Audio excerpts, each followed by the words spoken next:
നമസ്കാരം. ഇത് ഹിന്ദുസ്ഥാനാണ്, അതുകൊണ്ട് തന്നെ ഇതൊരു ഹിന്ദു രാഷ്ട്രമായിരിക്കണം എന്നുറക്കെ പറഞ്ഞ നാഥുറാം വിനായക് ഗോഡ്സെ അല്ലെങ്കിൽ മഹാത്മാഗാന്ധിയുടെ ഘാതകൻ, അയാൾ സത്യത്തിൽ ഒരു നായകനാണോ അതോ വില്ലനാണോ? ചോദ്യം ഞാൻ കുറച്ചുകൂടി വ്യക്തമാക്കാം. അയാൾ യഥാർത്ഥത്തിൽ ഒരു ടെററിസ്റ്റ് ആണോ അതോ നാഷണലിസ്റ്റ് ആണോ? എന്തിനു വേണ്ടിയാണ് അയാൾ യഥാർത്ഥത്തിൽ ഗാന്ധിയെ കൊല ചെയ്തത്? എന്തായിരുന്നു അയാളുടെ യഥാർത്ഥ ലക്ഷ്യം? അതുപോലെ തന്നെ യഥാർത്ഥത്തിൽ അയാൾ സവർക്കറിന്റെ പിൻഗാമിയായിരുന്നു.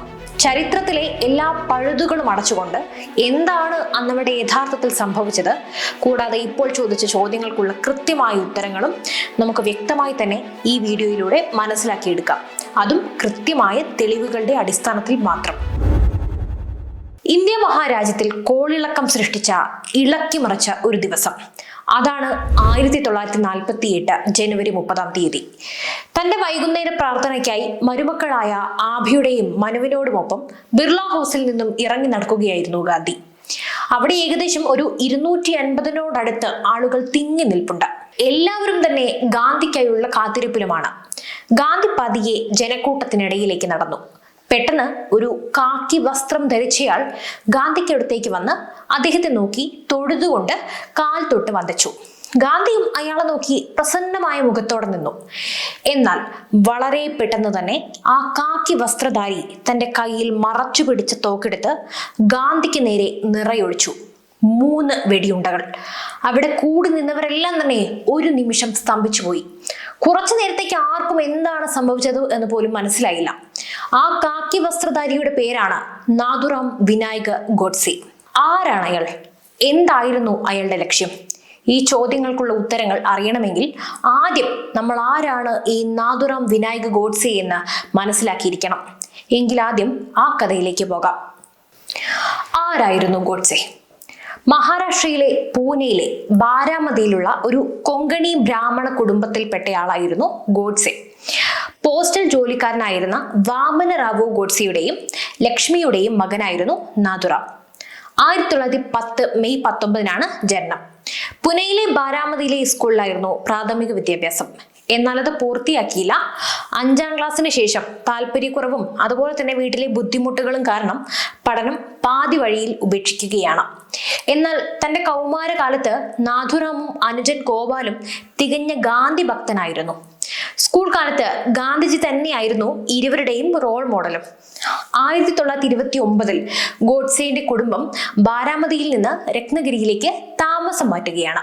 അവിടെ വെച്ച് വിനായക് ദാമോദർ സവർക്കർ എന്ന ഹിന്ദു മഹാസഭ നേതാവിന്റെ ആശയങ്ങളെ പരിചയിക്കുന്നതാണ് നാഥുറാമിന്റെ ജീവിതത്തിലെ വഴിത്തിരിവായത്.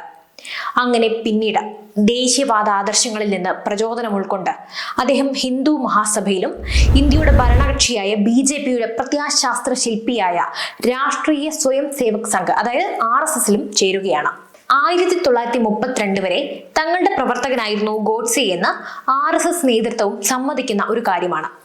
ഹിന്ദു മഹാസഭയും ഗോഡ്സെയും ഓൾ ഇന്ത്യ മുസ്ലിം ലീഗിനെയും സ്വതന്ത്ര പ്രസ്ഥാനമായ കോൺഗ്രസിനെയും എതിർത്തിരുന്നു. അങ്ങനെ പിന്നീട് ഗോഡ്സെ അഗ്രാണി എന്ന പേരിൽ ഒരു മറാത്തി ദിനപത്രം ആരംഭിക്കുന്നു. ഹിന്ദു മഹാസഭ നേതാവായ സവർക്കർ ഇതിൽ നിക്ഷേപം നടത്തിയിട്ടുണ്ട്. പിന്നീട് RSSുമായി ചില അസ്വാരസ്യങ്ങൾ ഉണ്ടാവുകയും ശേഷം അദ്ദേഹം ഹിന്ദു രാഷ്ട്രദൾ എന്നറിയപ്പെടുന്ന ഒരു പ്രത്യേക ഹിന്ദു ദേശീയ സംഘടന രൂപീകരിക്കുകയും ചെയ്തു. ഏതാനും വർഷങ്ങൾക്ക് ശേഷം ഈ പത്രത്തിന്റെ പേര് ഹിന്ദു രാഷ്ട്രസഭ എന്ന് മാറ്റുകയും ചെയ്യുന്നുണ്ട്. ഹിന്ദു മഹാസഭ ആദ്യകാലത്ത് ബ്രിട്ടീഷ് സർക്കാരിനെതിരായിട്ടുള്ള ഗാന്ധിജിയുടെ സിവിൽ ഡിസൊബീഡിയൻസ് സമരങ്ങളെ പിന്തുണച്ചുവെന്ന് അവകാശപ്പെടുന്നുണ്ട്. 1947 ഓഗസ്റ്റ് 15 നമ്മുടെ ഇന്ത്യക്ക് സ്വാതന്ത്ര്യം കിട്ടുകയാണ്. എന്നാൽ ഇതേ സമയം തന്നെ മതപരമായ ആഭ്യന്തര സംഘർഷങ്ങളും അതിന്റെ പരികോടിയിലെത്തുന്നുണ്ട്. അതായത് സ്വാതന്ത്ര്യലബ്ധിയോടടുപ്പിച്ചിട്ടാണ് മുസ്ലിം ലീഗും ഹിന്ദു സംഘടനകളും തമ്മിൽ 2 രാജ്യങ്ങൾ വേണമോ വേണ്ടയോ എന്ന കാര്യത്തിൽ തർക്കം നടക്കുന്നത്.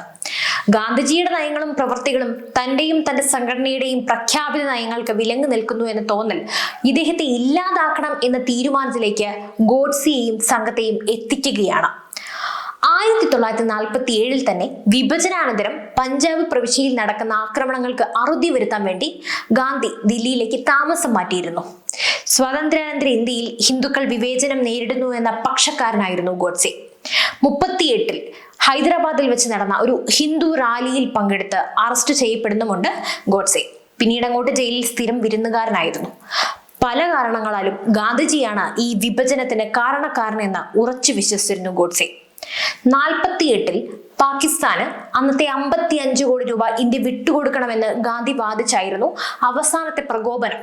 അതായത് ഇന്ത്യ അന്ന് ആ 55 കോടി രൂപ പാകിസ്ഥാന് കൊടുക്കാതെ ഇരുന്നതിന്റെ കാരണം എന്ന് പറയുന്നത് പാകിസ്ഥാൻ ആ സമയത്ത് കാശ്മീർ പിടിച്ചടക്കാനുള്ള ശ്രമം നടത്തിയതുകൊണ്ടായിരുന്നു. പക്ഷേ മരണം വരെ നിരാഹാര സമരം നടത്തിയ ഗാന്ധിയെ രക്ഷിക്കാൻ വേണ്ടി ഇന്ത്യക്ക് ഈ പണം പാകിസ്ഥാന് കൊടുക്കേണ്ടി വന്നു. ഇത് ഹിന്ദുത്വവാദികൾക്കിടയിൽ ഗാന്ധിയുടെ എതിർപ്പുണ്ടാക്കാനുള്ള വലിയ കാരണമായി. അങ്ങനെ ഗാന്ധിജി അവസാനമായി ഉപവാസം തുടങ്ങിയ അന്ന് തന്നെ ഗോഡ്സെയും കൂട്ടരും ഗാന്ധിയെ വധിക്കാനുള്ള പദ്ധതിക്കും തുടക്കമിട്ടു. ഒരു പിസ്റ്റൾ വാങ്ങിയ ശേഷം ആ സംഘം ഗാന്ധിയെ പിന്തുടരാൻ തുടങ്ങി. ഗാന്ധി ദില്ലിയിൽ ആദ്യം താമസിച്ചിരുന്നത് ഗോയൽ മാർക്കറ്റിനടുത്തുള്ള വാൽമീകി സമുദായക്കാരുടെ അമ്പലത്തിലായിരുന്നു. അവിടെ തന്നെയായിരുന്നു അദ്ദേഹം പ്രാർത്ഥനാ യോഗങ്ങളും സംഘടിപ്പിച്ചിരുന്നത്. അമ്പലത്തെ ഒരു അഭയാർത്ഥി ക്യാമ്പാക്കി മാറ്റാനുള്ള തീരുമാനം വന്നതോടെ ഗാന്ധിജി ആ താമസം അൽബക്കിർ റോഡിലുള്ള ബിർള ഹൗസിലേക്ക് മാറ്റി. ബിർള ഹൗസിലെ ഒരു മുറിയിൽ താമസിച്ചുകൊണ്ട് ആ ബംഗ്ലാവിന്റെ പുൽത്തകിടിയിൽ അദ്ദേഹം പ്രാർത്ഥനാ യോഗങ്ങൾ സംഘടിപ്പിച്ചു. 1948 ജനുവരി 30 വൈകുന്നേരത്തെ പ്രാർത്ഥനാ യോഗത്തിലെത്താൻ വേണ്ടി ഗാന്ധി 10 മിനിറ്റ് വൈകിയിരുന്നു. സമയനിഷ്ഠയുടെ കാര്യത്തിൽ അത്രയ്ക്ക് നിർബന്ധ ബുദ്ധിക്കാരനായിരുന്നു ഗാന്ധിജി. തന്റെ അലസതയിൽ തന്നോട് തന്നെ പരിഭവിച്ചിരിക്കുകയായിരുന്നു അദ്ദേഹം.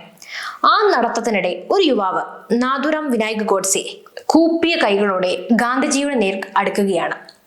മനോബൻ കരുതിയത് അയാൾ ഗാന്ധിജിയുടെ കാൽക്കൽ നമസ്കരിക്കാൻ പോവുകയാണെന്നാണ്. അവർ വിലക്കി. ബാപ്പു ഇപ്പോൾ തന്നെ 10 മിനിറ്റ് വൈകിയിട്ടുണ്ട്, അദ്ദേഹത്തെ കൂടുതൽ പരിഹാസ്യനാക്കരുത്, മാറും. ആ വിലക്ക് ചെവിക്കൊള്ളാതെ ഗോഡ്സെ മനുവിനെ തള്ളി മാറ്റുകയാണ്. മനുവിന്റെ കയ്യിൽ നിന്ന് നോട്ട്ബുക്കും രുദ്രാക്ഷമാലയും മറ്റും താഴെ വീണു. അതെടുക്കാൻ കുനിഞ്ഞ മനോബൻ കണ്ടത് കൈകൾ കൂപ്പിക്കൊണ്ട് ഹേ റാം ഹേ റാം എന്ന് മന്ത്രിച്ചുകൊണ്ട് താഴെ വീഴുന്ന ബാപ്പുവിനെയാണ്. പിസ്റ്റളിന്റെ വെടിയൊച്ചയിൽ എല്ലാവരുടെയും ചെവിട് പൊട്ടി. കടുത്ത പുക അവിടെ എങ്ങും പരന്നു. 3 വെടിയുണ്ടകളാണ് ഗാന്ധിജിയുടെ വയറ്റിൽ തുളച്ചു കയറിയത്. ചോര വാർന്നൊഴുകി. അവിടെ ആഭാബെനിന്റെ മടിയിൽ കിടന്ന് ഗാന്ധിജി തന്റെ അന്ത്യശ്വാസം വലിച്ചു. ഗോഡ്സെ രക്ഷപ്പെടാൻ ശ്രമിച്ചതേയില്ല. ഓടിക്കൂടിയവർക്ക് മുന്നിൽ കീഴടങ്ങിയ അയാൾ പോലീസിനെ വിളിക്കാനായി ആവശ്യപ്പെടുകയാണ്. ഗാന്ധിജിയുടെ വധത്തിന് ശേഷം എന്തുണ്ടായി എന്ന കാര്യത്തിൽ 2 വ്യാഖ്യാനങ്ങൾ ചരിത്രത്തിലുണ്ട്. ഒന്ന്, കൊലയ്ക്ക് ശേഷം ഗോഡ്സെ നിരുപാധികം കീഴടങ്ങിയെന്നും അറസ്റ്റ് ചെയ്യപ്പെട്ടു എന്നതും. രണ്ടാമത്തത്, ജനക്കൂട്ടം ഗോഡ്സെയെ കായികമായി കൈകാര്യം ചെയ്ത ശേഷം പോലീസിൽ ഏൽപ്പിച്ചു എന്നതുമാണ്. ഹിന്ദുക്കളുടെ ഭാവി നശിപ്പിക്കാൻ തുനിഞ്ഞിറങ്ങിയ മനുഷ്യനെ വധിച്ചത് താൻ തന്നെയാണ് എന്ന് ഗോഡ്സെ പോലീസിനോടും സമ്മതിക്കുകയാണ്. വിചാരണയ്ക്കായി ഗോഡ്സെയെ കോടതിയിൽ എത്തിച്ച ശേഷം ഏത് ചോദ്യത്തിനും ഒറ്റ ഉത്തരമായിരുന്നു നാഥുറാം ഗോഡ്സെ നൽകിയത്. ഒപ്പം ആരുമില്ല, ആരും പറഞ്ഞിട്ടല്ല കൊന്നത്. ഗാന്ധിജിയെ കൊല്ലാൻ സ്വയം തീരുമാനിച്ചു, സ്വയം നടപ്പാക്കി. എനിക്ക് ആരുടെയും ദയ വേണ്ട, എനിക്ക് വേണ്ടി ആരും ദയ ആവശ്യപ്പെടുകയും വേണ്ട. ഇത് തന്നെയായിരുന്നു അയാൾ മൊഴിഞ്ഞുകൊണ്ടേയിരുന്നത്. അതെ, ഗോഡ്സെ ഒരിക്കലും താൻ ചെയ്തത് തെറ്റായിരുന്നു എന്ന് കരുതിയിട്ടില്ല. മറിച്ച് താൻ രാഷ്ട്രത്തെ രക്ഷിച്ചു എന്നാണ് വിശ്വസിക്കുന്നത്. ഗാന്ധി രാഷ്ട്രപിതാവ് എന്നതിന് പകരം പാകിസ്ഥാന്റെ പിതാവാണെന്ന് അവകാശപ്പെടുന്ന 180 പോയിന്റ് പ്രസ്താവന അദ്ദേഹം നൽകിയിട്ടുണ്ട്. കൂടാതെ ലക്ഷക്കണക്കിന് ഹിന്ദുക്കൾക്ക് ദുരിതവും നാശവും വരുത്തിവെച്ച നയങ്ങളും പ്രവൃത്തികളുമുള്ള ആ വ്യക്തിക്ക് നേരെയാണ് എന്റെ വെടിയുണ്ടകൾ പതിച്ചതെന്ന് ഞാൻ പറയുന്നു. ഒരു പ്രത്യേക വ്യക്തിയോടും എനിക്ക് വ്യക്തിപരമായ വിദ്വേഷമില്ലെങ്കിലും നിലവിലെ ഭരണകൂടത്തിന്റെ നിലപാട് മുസ്ലിങ്ങൾക്ക് അന്യായമായി അനുകൂലമായിരുന്നുവെന്ന് ഞാൻ സമ്മതിക്കണം. അതിന്റെ ഫലമായി എനിക്ക് അവരോട് വലിയ ബഹുമാനമൊന്നുമില്ലായിരുന്നു.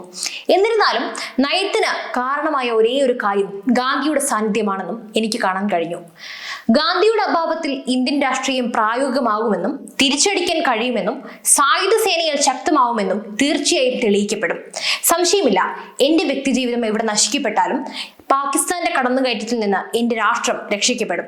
ഇതായിരുന്നു അയാളുടെ അവസാന വാക്കുകൾ. വിചാരണയ്ക്കൊടുവിൽ ഹൈക്കോടതി തീരുമാനം ശരിവെച്ചതിനെ തുടർന്ന് 1949 നവംബർ 8 കോടതി നാഥുറാം വിനായക് ഗോഡ്സെക്ക് വധശിക്ഷ വിധിച്ചു. കൂട്ടാളിയായ നാരായണ ആപ്തേക്കും വധശിക്ഷ തന്നെയാണ്.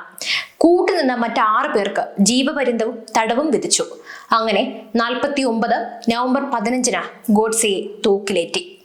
എന്നാൽ കാലങ്ങൾക്കിപ്പുറവും ഈ കൊലപാതകം ഇന്ത്യൻ രാഷ്ട്രീയ ഭൂപടത്തിലെ വിവാദമായി തന്നെ തുടരുകയാണ്. എന്തായാലും ഗോഡ്സെ നായകനോ വില്ലനോ എന്ന ചോദ്യത്തിനുള്ള ഉത്തരം ഇന്നും ആവർത്തിക്കുന്നുണ്ട്. രാജ്യത്തെ ബഹുഭൂരിപക്ഷം ആളുകൾക്കിടയിൽ ഗാന്ധി രാജ്യത്തിന്റെ നായകനും മഹാത്മാവും വഴികാട്ടിയുമാകുമ്പോൾ മറ്റൊരു കൂട്ടർക്കിടയിൽ വില്ലനുമാവുകയാണ്. അംബേദ്കർ അടക്കമുള്ളവർ ഗാന്ധി ചെയ്തു കൂട്ടിയത് അത്രയും ന്യൂനപക്ഷത്തിനും ദളിതർക്കുമിടയിൽ പ്രീതി പിടിച്ചുപറ്റാൻ നടത്തിയ നാടകങ്ങളാണ് ഇതെല്ലാം എന്നാണ് വിമർശിച്ചിട്ടുള്ളത്. എന്തായാലും നിങ്ങൾക്ക് തീരുമാനിക്കാം ഇവിടെ ആരാണ് ശരി അല്ലെങ്കിൽ ആരാണ് തെറ്റ് എന്ന്. പക്ഷേ മറ്റൊരാളുടെ ജീവൻ എടുത്തുകൊണ്ടുള്ള ചെയ്തികൾ ഒരിക്കലും ന്യായീകരിക്കാനാകുന്നതുമല്ല. എന്തായാലും നിങ്ങളുടെ ഈ വിഷയത്തിലെ അഭിപ്രായങ്ങൾ തീർച്ചയായും കമന്റിൽ രേഖപ്പെടുത്തൂ. പുതിയ വീഡിയോയുമായി വീണ്ടും എത്തും വരെ നന്ദി.